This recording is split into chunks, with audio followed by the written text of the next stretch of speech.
భోగి పండుగ నాడు దేవాలయాల్లో వైభవంగా గోదా కళ్యాణం చేస్తారు. భోగి పండుగ నాడే ఈ కళ్యాణం చేయడానికో కారణముంది. తమిళనాడులోని శ్రీవిల్లిపుత్తూరులో వటపత్ర సాయిగా వెలసిన శ్రీకృష్ణుడికి సేవ చేసుకుంటూ ఉండే విష్ణుచిత్తులకు ఓ రోజు ఆలయ పూలతోటలో తులసి మొక్కల పొదల్లో ఓ పసికందు కనిపిస్తుంది. ఆమెకు కోదయిగా నామకరణం చేసి పెంచుకోసాగారు. కోదై అనే పేరునే మనం తెలుగులో గోదాగా పిలుచుకుంటాం. కృష్ణుడిపై గోదాదేవికి ఉన్న అపారమైన భక్తి కాస్త క్రమంగా ప్రేమగా మారుతుంది. స్వామికి సమర్పించే పూలమాలను ముందుగా తాను వేసుకుని ఆ తర్వాత స్వామికి సమర్పించేది. ధనుర్మాసంలో కృష్ణుడిని కీర్తిస్తూ 30 పాసురాలు పాడి తన ప్రేమను చాటుకుంది.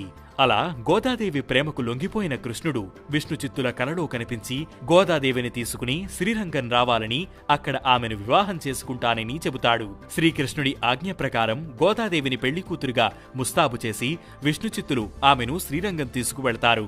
గర్భగుడిలోకి ప్రవేశించగానే అందరూ చూస్తుండగానే రంగనాథునితో గోదాదేవి ఐక్యమైపోయింది. ఈ సంఘటన మకర సంక్రమణం జరిగే ముందు రోజైన భోగినాడు జరిగింది. అందుకే ప్రతి ఏటా భోగి రోజున గోదా కళ్యాణం ఓ పండుగగా చేస్తారు.